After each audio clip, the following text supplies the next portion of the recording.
Hello my dear student, welcome back. पिछले class में हम लोग पढ़े थे सतत आवेश वितरण। ठीक है, क्या पढ़े थे? सतत आवेश वितरण। तो सतत आवेश वितरण में किसी को कोई दिक्कत? सतत आवेश वितरण कितने प्रकार के थे? 3 प्रकार के। एक रेखीय आवेश वितरण, दूसरा पृष्ठीय आवेश वितरण, तीसरा आयतन आवेश वितरण। ठीक है ना। आयतन आवेश वितरण क्या होता है कि जब किसी एक 3D क्षेत्र पे, 3D शेप पे जब आवेश को दे दिया जाए और उस पर आवेश एक समान रूप से चारों तरफ क्या हो, फैला हो, तो इस प्रकार के वितरण को हम लोग बोलते हैं आयतन आवेश वितरण। ठीक है। और पृष्ठीय आवेश वितरण होता है कि किसी पृष्ठ पर, कौन से पृष्ठ? 2D पृष्ठ पर। और रेखीय आवेश वितरण एक विमीय पृष्ठ पर, 1 डायमेंशनल। ठीक है ना। तो आज हम लोग बात करने वाले हैं बहुत ही महत्वपूर्ण टॉपिक, जिसका नाम होने वाला है गाउस नियम। कौन सा नियम? गाउस नियम। कहीं कहीं देखो बुक में उनका नाम लिखा रहता है गॉस। ठीक है, गाउस गॉस एक ही है, किसी को कोई तकलीफ नहीं होना चाहिए। किसकी बात करने वाले हैं? गाउस नियम के।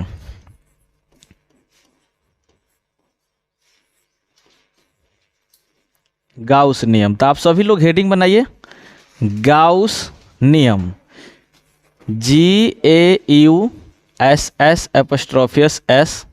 ला, गाउस ला, गाउस का नियम।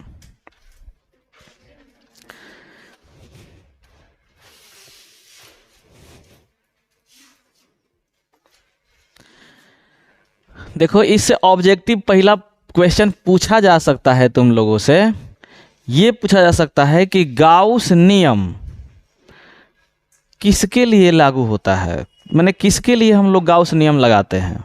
तो गाउस नियम देखो 2 गो है, एगो है विद्युत क्षेत्र से संबंधित और एगो है चुंबकीय क्षेत्र से संबंधित। ठीक है, एक है विद्युत क्षेत्र से संबंधित और एक है चुंबकीय क्षेत्र से संबंधित। तो जब विद्युत क्षेत्र की बात करेंगे तो विद्युत क्षेत्र से संबंधित जो गाउस का नियम है वो विद्युत फ्लक्स के मान को क्या करता है? ज्ञात करवाता है। विद्युत फ्लक्स के मान को। आप विद्युत फ्लक्स आप लोग पीछे एक क्लास में पढ़ चुके हैं। विद्युत फ्लक्स हमने क्या कहा था कि यदि किसी विद्युत क्षेत्र में कोई एक पृष्ठ रखा हो तो उस पृष्ठ से लंबवत, ये पृष्ठ है, तो इस पृष्ठ से लंबवत गुजरने वाली कुल विद्युत क्षेत्र रेखाओं की संख्या को विद्युत फ्लक्स कहते हैं। किसी को कोई तकलीफ नहीं। तो फ्लक्स ही ज्ञात करेंगे, लेकिन वहाँ फ्लक्स और इस फ्लक्स में थोड़ा सा अंतर है, लेकिन है फ्लक्स ही। तो यहाँ हम बात करने वाले हैं, देखिए ये गाउस जो थे, इनका पूरा नाम है Carl Friedrich Gauss. Carl Friedrich Gauss. इन्होंने किसी बंद पृष्ठ, अच्छा बंद पृष्ठ के भैया जब भी हम बात करेंगे तो बंद पृष्ठ का तात्पर्य आप यहाँ 3D शेप से लीजिएगा। किससे लीजिएगा? 3D shape. अगर कोई वृत्त है तो वृत्त बंद पृष्ठ नहीं है। वृत्त क्या है? खुला पृष्ठ है। क्या है? खुला पृष्ठ है, क्योंकि वृत्त 2D चित्र है, 2D आकृति है। लेकिन अगर वही बात कर लें गोला की, तो गोला ये क्या है? बंद पृष्ठ है, 3D चित्र है। अर्थात इसका तात्पर्य अगर हम और बताने के प्रयास करें तो मैं ये बोल रहा हूं कि 3D चित्र, बंद पृष्ठ वैसा पृष्ठ होता है जिसकी हम लोग आयतन ज्ञात कर सकते हैं। ठीक है ना। जिसमें आयतन हो, जिसका आयतन ज्ञात किया जा सकता है, उसे हम लोग क्या कह देंगे? बंद पृष्ठ। क्या वृत्त का आयतन हम ज्ञात कर सकते हैं? क्या वृत्त का आयतन होता है? क्या वृत्त का क्षेत्रफल होता है, लेकिन गोला का आयतन, घन का आयतन, घनाभ का आयतन, शंकु का, बेलन का। ठीक है ना। तो ये सारा जो एग्जाम्पल मैंने बताया वो सब क्या है? बंद पृष्ठ है। तो गाउस नियम क्या कहते हैं कि यदि किसी बंद पृष्ठ में कोई आवेश उपस्थित हो तो उस पृष्ठ से परितः मतलब उस पृष्ठ से गुजरने वाले कुल विद्युत क्षेत्र रेखाओं की संख्या को हम लोग यहाँ पे निर्धारित करेंगे। मतलब जितना फ्लक्स गुजरेगा वो फ्लक्स गाउस के नियम से ज्ञात होगा। अर्थात हम बात करते हैं थोड़ा सा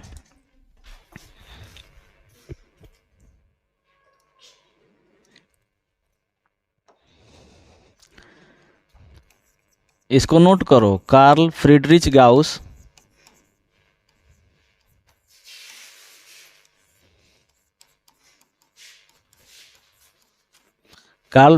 गाउस ने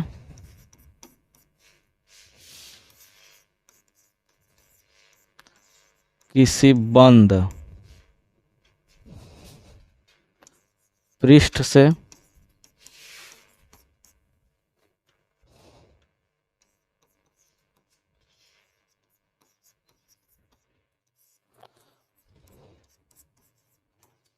गुजरने वाले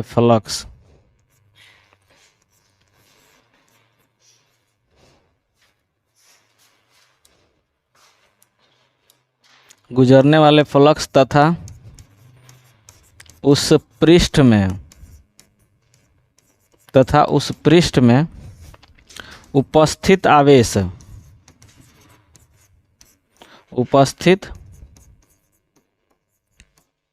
आवेश के संबंध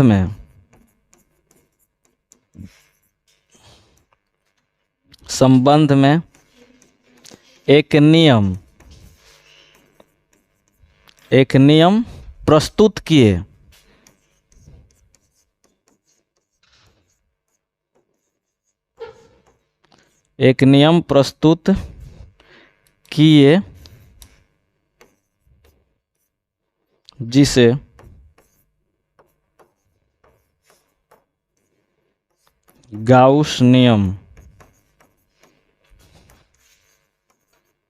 जिसे गाउस नियम कहा जाता है।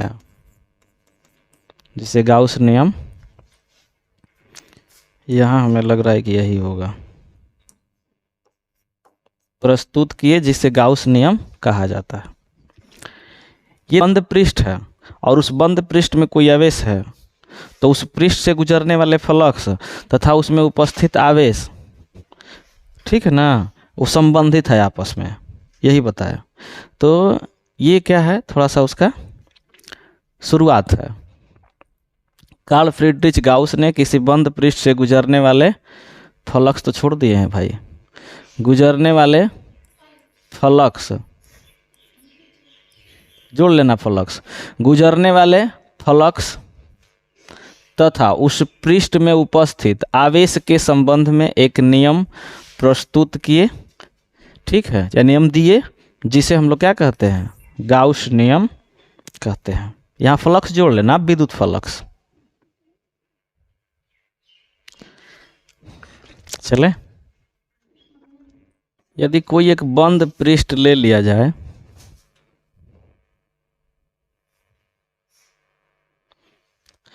देखो बंद पृष्ठ ले लिया जाए, बंद पृष्ठ चाहे पृष्ठ कैसा भी हो, पृष्ठ चाहे कोई भी हो लेकिन बंद हो। बंद का मतलब उस चारों तरफ से उसकी एरिया हो।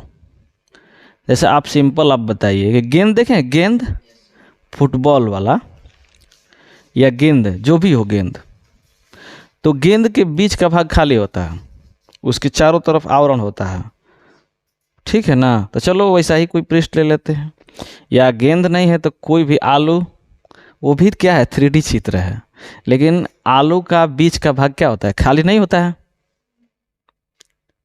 खाली नहीं होता है।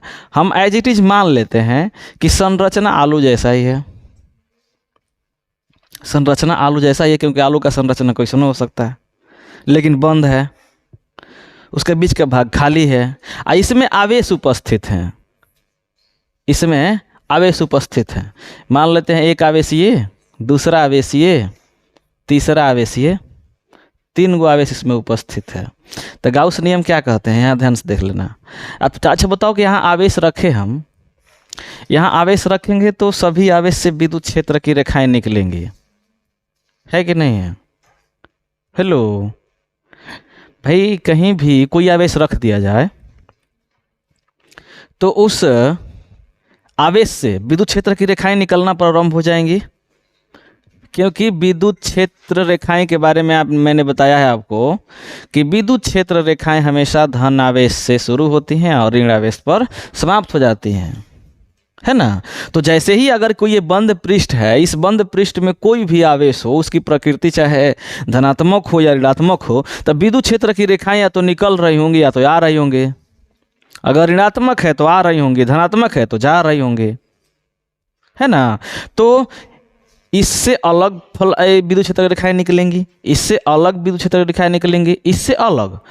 तो भैया इस पृष्ठ के अंदर अगर ये तीनों धनावेश है, अगर तीनों धनावेश है तो इससे भी विद्युत क्षेत्र की रेखाएं निकली, इससे भी निकली, इससे भी निकली, सभी से निकली। सभी विद्युत क्षेत्र की रेखाएं जब किसी पृष्ठ से पार हो गई तो उन्हीं को फ्लक्स कह दिया गया। तो इसी के बारे में गाउस ने बता दिया कि कोई एक बंद पृष्ठ है, यदि उस बंद पृष्ठ में बहुत सारा आवेश उपस्थित है तो उस पृष्ठ से गुजरने वाला कुल फ्लक्स जो होता है वो Q गुणे 1/ε0 के बराबर होता है। ये स्टेटमेंट था। आइए स्टेटमेंट की बात कर लेते हैं। स्टेटमेंट गाउस के नियमानुसार, ध्यान देना, किसके नियमानुसार? गाउस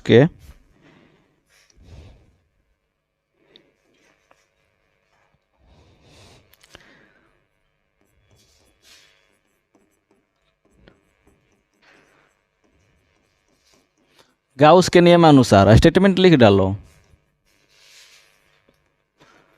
गाउस के नियमानुसार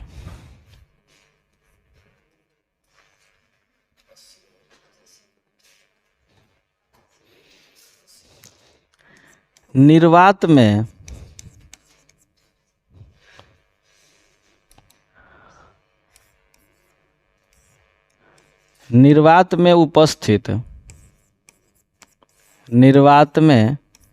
उपस्थित किसी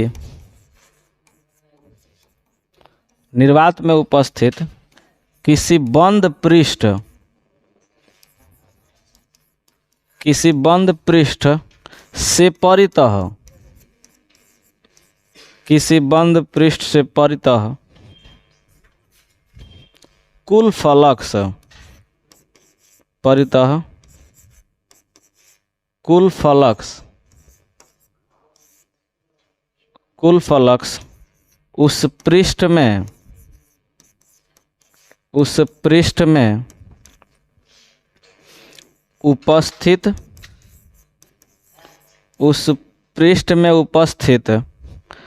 कुल आवेश,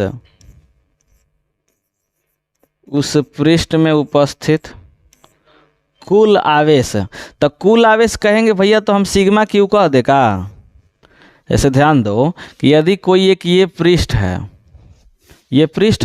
इस पृष्ठ में एक आवेश यहाँ, एक आवेश यहाँ पे अगर मौजूद है Q1 Q2, तो इस पृष्ठ के भीतर कुल कितने आवेश हैं? मैंने बताया था कि यदि कोई सतह है जिसको हम आवेशित कर रहे हैं, तो जब उसको आवेश दे रहे हैं तो मान लो कि उस पर ढेर सारा आवेश उपस्थित हो तो उसका कुल आवेश कितना होता है? तो सभी आवेशों के बीजगणितीय योग के बराबर होता है। सभी आवेशों के बीजगणितीय योग के बराबर होता है। बीजगणितीय योग मैंने क्यों कहा? क्योंकि आवेश एक अदिश राशि है, तो अदिश राशि है तो इसकी प्रकृति दो गो है भाई, एक धनात्मक एक ऋणात्मक। तो जो धनात्मक आवेश है उसको धनात्मक चिन्ह के साथ और ऋणात्मक आवेश को ऋणात्मक चिन्ह के साथ रख देंगे, इसी को बीजगणितीय योग कहेंगे। तो यहाँ पे दो गो आवेश उपस्थित है, तो भाई इस पर कुल आवेश कितना हुआ? तो sigma Q.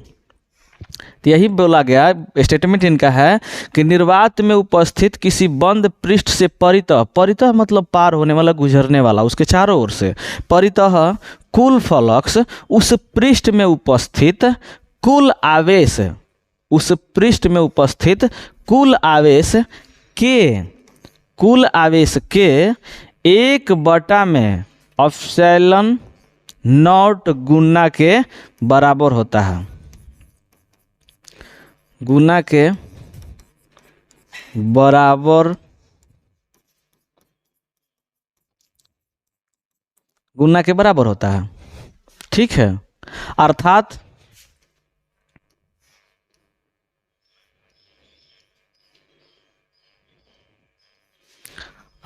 Phi E is equal to, phi E is equal to sigma Q गुणे 1/में एप्सिलॉन नॉट। यही क्या है, गाउस का नियम है। यही क्या है, गाउस का नियम। नोट कर लो, किसी को अगर समझने में दिक्कत हो तो बताओ।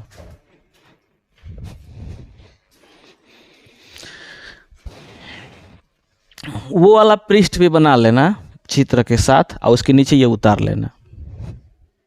अब भैया अच्छा, एक आवेश उपस्थित हो तो क्या कहोगे? जब एक आवेश उपस्थित हो तो यहाँ पे सिग्मा नहीं लगाओगे, ढेर सारा आवेश उपस्थित हो तो सिग्मा लगा देंगे, समझे ना? एकदम सिंपल गाउस नियम है। निर्वात में उपस्थित, अच्छा कहीं खाली, अच्छा ये बताओ कि सिर्फ क्या गाउस नियम निर्वात के लिए ही लागू होता है क्या? निर्वात में ऐसा नहीं है, माध्यम के लिए भी है, लेकिन निर्वात में, निर्वात की ये बात किया गया है। माध्यम रहे तो थोड़ा सा चेंज हो जाएगा।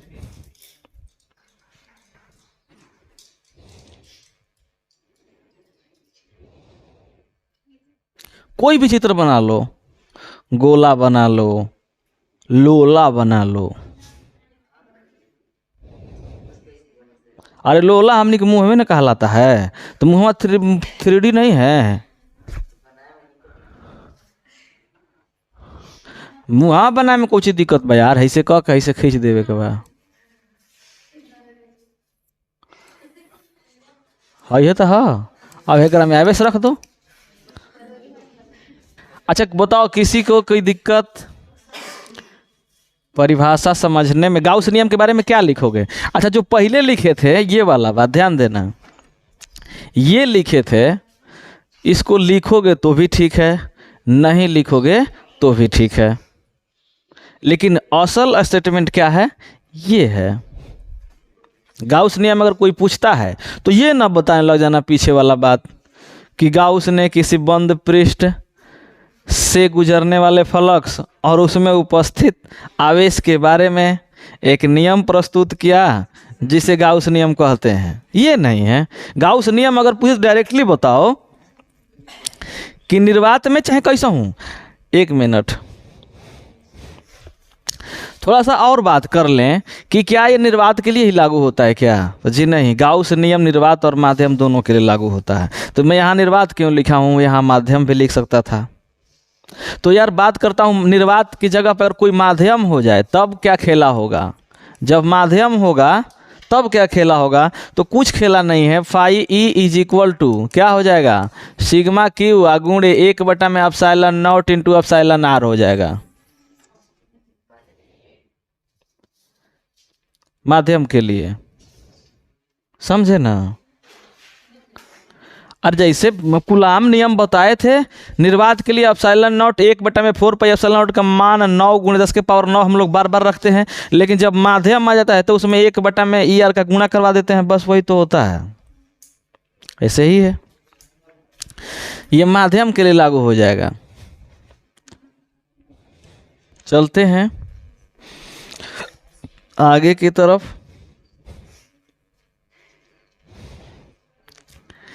नेक्स्ट हम लोग गाउस नियम से ही संबंधित कुछ महत्वपूर्ण बातों को देखेंगे। तो एक हेडिंग बना दीजिए, गाउस के नियम के विषय में महत्वपूर्ण तथ्य। गाउस के नियम के विषय में महत्वपूर्ण तथ्य। सभी लोग फटाफट हेडिंग बनाएं। गाउस के नियम के विषय में महत्वपूर्ण तथ्य मतलब जानकारी। गाउस के नियम के बारे में क्या कुछ जानकारियां हैं, दिया जा सकता है? क्या जानकारी है,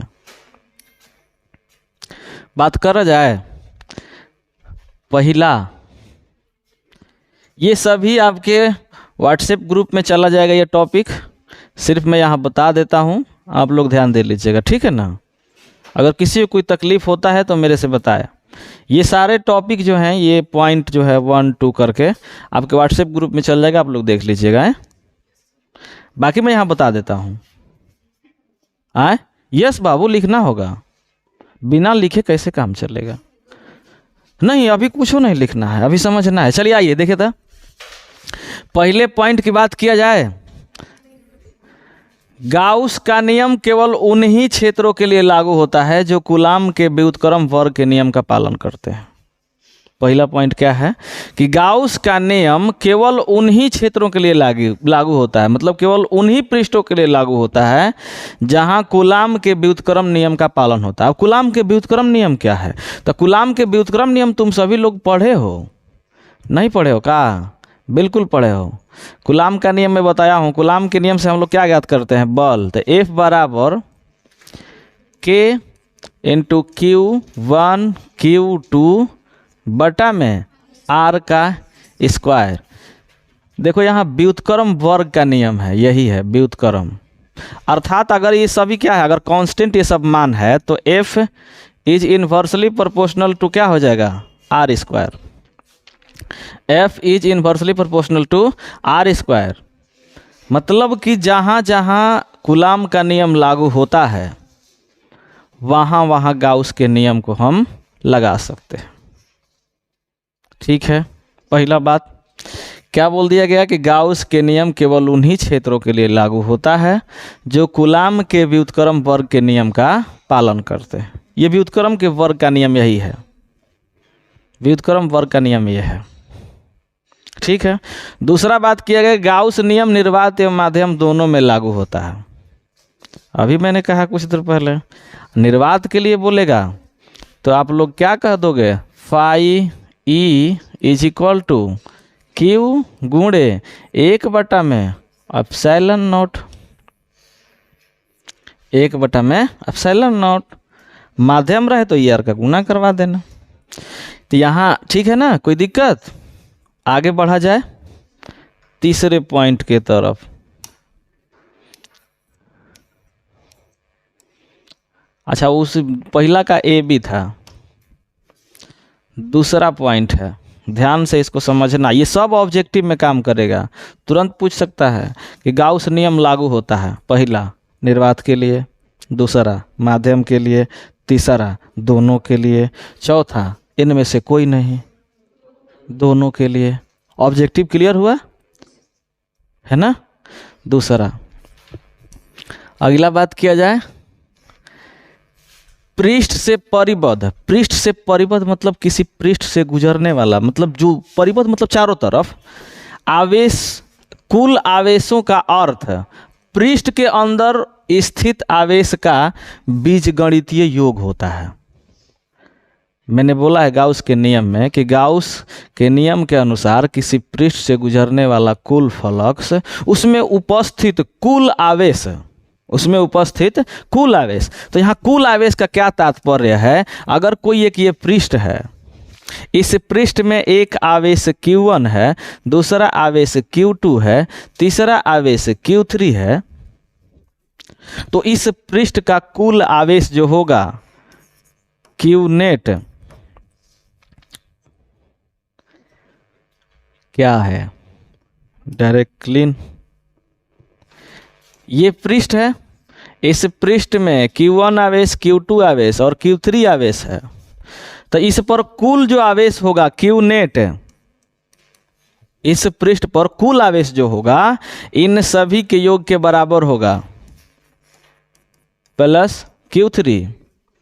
अच्छा, यहाँ बीजगणितीय बोला गया, बीजगणितीय यहाँ अगर माइनस दे दिया जाए, यहाँ प्लस दे दिया जाए, यहाँ माइनस दे दिया जाए, तो हम यहाँ क्या कर सकते हैं? देखो तो ये माइनस रखेंगे, यहाँ ये प्लस, और यहाँ पे क्या रखेंगे? माइनस रखेंगे। ठीक है, माइनस। अच्छा, इस सब को हम क्या कह सकते हैं? सिग्मा Q कह सकते हैं, क्योंकि जो लगातार वैल्यू रहता है Q1 Q2 Q3 इस तरह से करके, तो उसको हम लोग सिग्मा और Q, किसका मान है? Q का मान है ना? तो ये है क्या? कुल आवेश का तात्पर्य, कुल आवेश का तात्पर्य। यदि अगर हमें न्यूमेरिकल अगर इससे अगर पूछा जाता है, अगर एगो आवेश उपस्थित है तो उस आवेश आगुणे 1 में एप्सिलॉन को मान रख के बना देना है। लेकिन जब उस पृष्ठ में बोल दे कि 2 आवेश उपस्थित है, 2 आवेश उपस्थित, दोनों को जोड़ दो, और जोड़ने के बाद 1 में एप्सिलॉन से क्या कर दो, गुणा करवा दो, जो उत्तर आएगा वो फ्लक्स होगा। न्यूमेरिकल देखेंगे हम लोग बारी बारी से, कोई दिक्कत नहीं है। तीसरा पॉइंट है, गाउस के नियम के अनुप्रयोग के लिए उपयुक्त पृष्ठ का चुनाव किया जा सकता है, जिसे गाउसीय पृष्ठ कहते हैं। देखो, गाउस के नियम का अनुप्रयोग हम पढ़ने वाले हैं अगले टॉपिक में। तो यहाँ बोला गया है कि गाउस नियम के अनुप्रयोग के लिए, माने गाउस के नियम के अनुप्रयोग, जहाँ उपयोग गाउस के नियम किया जाता है, उसके लिए हम लोग अपनी स्वेच्छा से किसी भी प्रकार के कोई पृष्ठ हम ले सकते हैं, चुनाव कर सकते हैं, इसमें हमें कोई आपत्ति नहीं है। इस तरह से ले सकते हैं, घन ले सकते हैं, घनाभ ले सकते हैं, बेलनाकार ले सकते हैं, बेलनाकार ले सकते हैं, है ना। किसी प्रकार का हम लोग पृष्ठ अपनी स्वेच्छा के अनुसार ले सकते हैं, इसमें किसी को कोई आपत्ति नहीं है। बात समझ में आया है ना। अगले पॉइंट की तरफ बढ़ा जाए।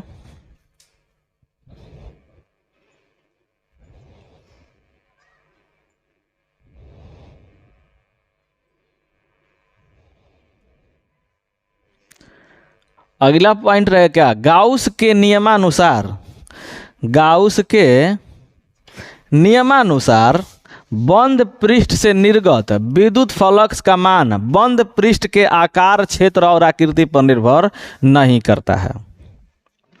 गाउस के नियम से हम जो फ्लक्स ज्ञात करते हैं, पृष्ठ चाहे कैसा भी हो, फ्लक्स में कोई परिवर्तन नहीं होगा। देख लो इसका एग्जाम्पल एकदम, देखो खटाखट।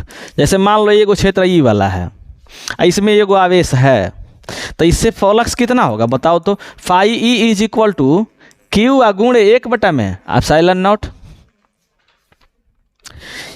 क्या अब घन की बारी आ जाए, अगर घन में कोई एक आवेश उपस्थित है, यदि घन में कोई आवेश उपस्थित है तो इससे फ्लक्स कितना होगा, इससे भी फ्लक्स क्या होगा, वही होगा phi E is equal to Q गुणे 1 में एप्सिलॉन नॉट। तो भाई किसी प्रकार की आकृति हो उस पर निर्भर नहीं करता है। किसी प्रकार की आकृति पर निर्भर किया, बेलनाकार तुम ले लो, बेलनाकार पृष्ठ ले लो, बेलनाकार भी अगर पृष्ठ तुम ले लेते हो, इसमें कोई एक आवेश उपस्थित है, तो इससे गुजरने वाला कुल फ्लक्स कितना होगा, क्यू गुणे 1 में एप्सिलॉन नॉट। अर्थात किसी भी प्रकार के पृष्ठ हो, उससे गुजरने वाले फ्लक्स में कोई परिवर्तन नहीं होगा। ठीक है, अगले पॉइंट की तरफ बढ़ा जाए।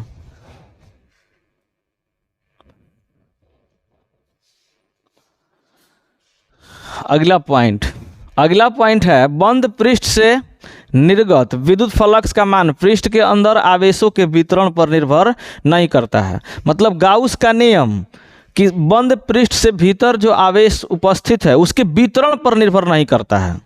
वितरण पर निर्भर कहने का मतलब कि एक आवेश अगर Q है, अगर Q को हम 2-3 भागों में तोड़ दें, तो हम 2 भागों में तोड़ेंगे तो Q/2 कह सकते हैं, फिर Q/2 कह सकते हैं, यही कह सकते हैं दोनों को। अगर 4 भाग में तोड़ें तो Q/4, Q/4, Q/4 और Q/4। इसको 4 भागों में मैंने तोड़ दिया, और 4 भागों में तोड़ा, अगर सबको अगर मिला दूं मैं तो क्या आएगा, Q। इन दोनों को मिला दूं तो क्या आएगा, Q, है ना। तो ये बोल रहा है कि किसी, अगर मान लो एक बंद पृष्ठ है, उसमें एक आवेश Q/2 है और दूसरा आवेश Q/2 है, तो इससे गुजरने वाला कुल फ्लक्स कितना होगा, phi E is equal to Q/2 plus Q/2 गुणे 1 में एप्सिलॉन नॉट। इसको जोड़ोगे तो कितना आएगा, Q, तो Q गुणे 1 में एप्सिलॉन नॉट। मैंने आवेशों के वितरण पर निर्भर नहीं करता है कि आवेश को तुम कितना भाग में बांट दिए हो। ठीक है, अगला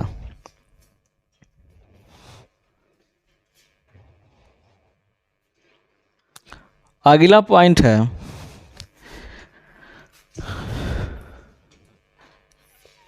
विद्युत फ्लक्स का मान पृष्ठ के अंदर आवेश की स्थिति पर भी निर्भर नहीं करता है।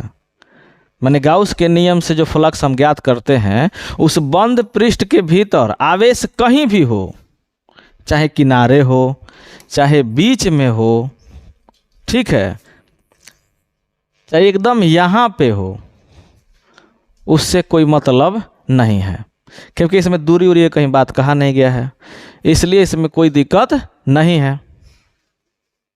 दिक्कत है क्या इससे? बीच में रहेगा तो भी कोई फर्क नहीं पड़ेगा, किनारे रहेगा तो भी कोई फर्क नहीं पड़ेगा, कहीं भी रहे फ्लक्स के मान में कोई परिवर्तन नहीं होगा। अर्थात गाउस के नियम के अनुसार किसी बंद पृष्ठ के अंदर आवेश की स्थिति पर निर्भर नहीं करता है, आवेश चाहे कहीं भी हो। जैसे मान लो कि ये हम लोग किसी बंद पृष्ठ में बैठे हुए हैं, ये घर बंद पृष्ठ का एक उदाहरण है ना, ठीक है। तो आवेश हम लोग चाहे किनारे पे रहें चाहे इधर रहें, हैं तो घर में ही, तो उसी प्रकार से गाउस के नियम से जो फ्लक्स ज्ञात करते हैं वो पृष्ठ के भीतर आवेशों की स्थिति पर निर्भर नहीं करता है कि आवेश कहीं भी रहे। ठीक, अगला बात किया जाए, इसमें अगला पॉइंट है फ्लक्स का मान आवेशों की मात्रा, प्रकृति और माध्यम पर निर्भर करता है। माने गाउस के नियम निर्भर करता है किन किन बातों पे? तो पहला नंबर आवेश की मात्रा। आवेश की मात्रा मतलब आवेश की मान, Q बराबर कितना है, 1 माइक्रोमीटर है, 1 माइक्रोकूलाम है, 2 माइक्रोकूलाम है, 1 कूलाम है, 10 कूलाम है, 20 कूलाम है, इसकी मात्रा पर निर्भर करता है। फिर उसकी प्रकृति पर निर्भर करता है। किस पर निर्भर किया? प्रकृति पर। प्लस Q आवेश है कि माइनस Q आवेश है। प्लस Q आवेश रहेगा तो फ्लक्स बाहर की ओर निकलेगा, अब माइनस Q आवेश रहेगा तो फ्लक्स भीतर की ओर जाएगा। क्यों? विद्युत क्षेत्र रेखाओं में मैंने बताया था कि प्लस Q आवेश से विद्युत क्षेत्र की रेखाएं क्या होती हैं? निकलती हैं, और माइनस Q आवेश पर आकर के विद्युत क्षेत्र की रेखाएं क्या हो जाती हैं? समाप्त हो जाती हैं। क्या हो जाती हैं? समाप्त हो जाती हैं। तो भैया अगर इसमें माइनस आवेश और प्लस आवेश दोनों उपस्थित हो, तो प्लस आवेश से जो निकलेगा और माइनस आवेश से जो भीतर जाएगा, उन दोनों के बीच योग निकाल लेंगे। जितना बाहर निकला उतना भीतर आया। अब देख लेंगे कुल फ्लक्स कितना है। अगर मान लो कि इसे 30 फ्लक्स बाहर जा रहा है, 20 फ्लक्स भीतर है, तो कुल फ्लक्स इसमें कितना है? 10। बात समझ पा रहे हो? तो भैया आवेश की प्रकृति पर निर्भर करता है, आवेश की माध्यम पर भी निर्भर करता है कि वो माध्यम कैसा है। भाई इसके बीच में माध्यम क्या है, उस पर भी निर्भर करता है। गाउस के नियम 3 चीज पर निर्भर करता है, याद रख लेना। किसके? आवेश की मात्रा पर, प्रकृति पर और माध्यम पर। ठीक, आगे बढ़ें। अगला है गाउस का नियम परिबद्ध आवेशों की गतिशीलता या स्थिरता की अवस्था पर निर्भर नहीं करता है। ठीक है ना? देखो मस्त नियम है ये नियम क्या बोला, ये टॉपिक क्या है कि ये इसके बारे में बोला गया कि देखो कूलाम नियम जो हम लोग पढ़े, तुम लोग को याद होगा एकदम मने झकास टाइप से, कि वहाँ पे वहाँ पे बिंदु आवेश हम लोग लिए थे, बिंदु स्थिर आवेश। कूलाम नियम किसके लिए लागू होता है? तब बिंदु स्थिर आवेश के लिए। अगर आवेश गति की अवस्था में है तो वहां हम कूलाम नियम नहीं लगा सकते हैं। यह ध्यान रखना कि जब आवेश गति अवस्था में हो तो कूलाम नियम वहां पे कार्य करना बंद कर देता है। लेकिन गाउस नियम बोल रहा है कि आवेश चाहे गतिशील हो, आवेश चाहे गतिशील हो, घूम रहा हो, कैसा हूं, उससे कोई हमें मतलब नहीं है। अच्छा बंद ऐसे घूम कर कहाँ जाएगा? भीतर तो रहेगा। अब बाहर आ जाए आवेश तब तो दिक्कत है। तो गतिशीलता या स्थिरता की अवस्था पर निर्भर नहीं करता है। अतः कूलाम के नियम से यह क्या है? अधिक व्यापक है। मैंने इसको ज़्यादा महत्व दिया जाता है कूलाम के नियम से। किसको? फ्लक्स को। क्यों? क्योंकि यहाँ अगर कूलाम नियम बात किया जाए तो वो सिर्फ और सिर्फ स्थिर आवेश के लिए लागू होता है, लेकिन ये गतिशीलता स्थिरता से कोई मतलब लेना देना नहीं है। ठीक, अगला पॉइंट चला जाए ना, लास्ट पॉइंट है। ठीक है, लास्ट पॉइंट, किसी बंद सममित वस्तु, सममित वस्तु कितने लोग जानते हैं? सममित वस्तु, सममित,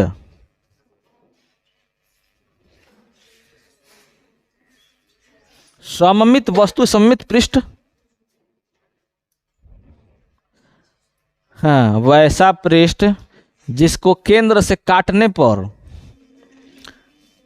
एक ही जैसा दो से अधिक क्षेत्र निकल जाए उससे, उससे सममित वस्तु कहेंगे। जैसे गोला, गोला, यू नो गोला,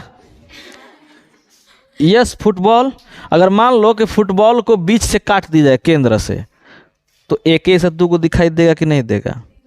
एक ये और दूसरा ये सममित है। कोई और सममित वस्तु का उदाहरण बताइए तो यार। बेलन सममित है।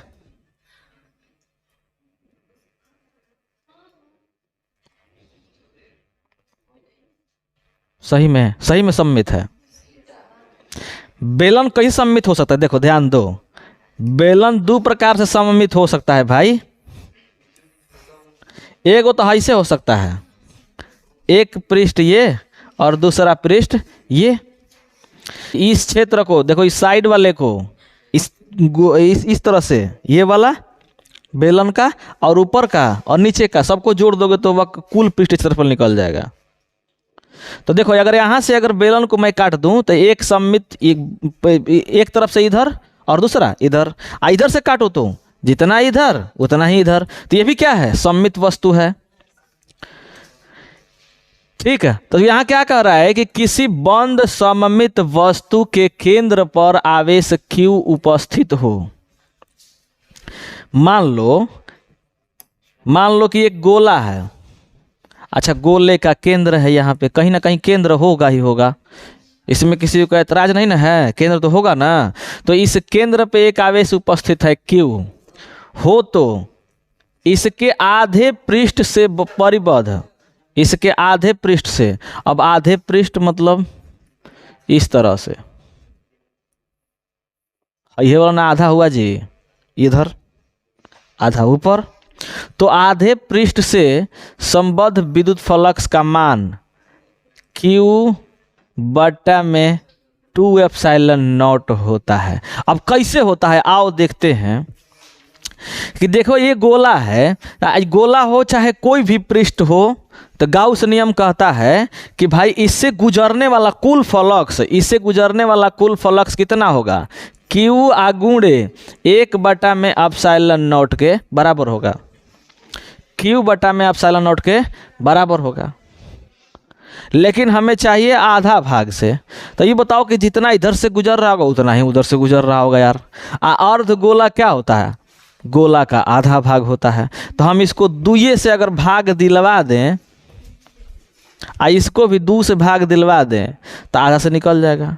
अर्थात हम कहेंगे यहाँ से फाई आधा भाग के लिए, किसके लिए? आधा भाग के लिए, आधा भाग के लिए phi E is equal to Q आगुणे 1 बटा में 2 एप्सिलॉन नॉट हो जाएगा कि नहीं हो जाएगा? 1 बटा में 2 एप्सिलॉन नॉट हो जाएगा। अगर इसको इस तरह से कर दिया जाए, 4 भागों में बांट दिया जाए और इस क्षेत्र से पूछ दिया जाए फ्लक्स का मान, तो कैसे निकालोगे? एकदम लॉलीपॉप वाला सवाल है भाई, एकदम लॉलीपॉप वाला। कि यहाँ पे एकदम क्या है? आवेश उपस्थित है। कहाँ पे? केंद्र पे। और पूछ ले कि ध्यान से क्वेश्चन सुनो कि एक गोले के केंद्र पर Q आवेश उपस्थित है, एक गोले के केंद्र पर Q आवेश उपस्थित है, उसके 1/4 भाग से गुजरने वाले कुल फ्लक्स का मान ज्ञात कीजिए। उसके 1/4 भाग से गुजरने वाले कुल फ्लक्स का मान ज्ञात कीजिए। तो चित्र के अनुसार देख लो, ये गोला है, उसका 1/4 भाग यही तो हुआ, 1/4 भाग। वैसन के भी 4 गो भाग होगा भाई। तो पहले क्या करो, कुल फ्लक्स निकाल लो। पहले क्या कर लो, कुल फ्लक्स निकाल लो। तो कुल फ्लक्स क्यू आ गुणे 1 में एप्सिलॉन नॉट। कैसे निकाल लोगे, इतना से निकाल लोगे।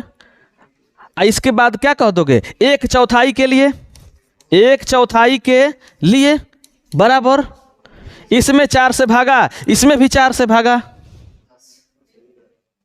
इसमें भी 4 से भागा। तो हम कह सकते हैं क्यू गुणे 1/4 एप्सिलॉन नॉट। हो जाएगा कि नहीं हो जाएगा? किसी को कोई तकलीफ, समस्या, परेशानी? नोट कर लो यार।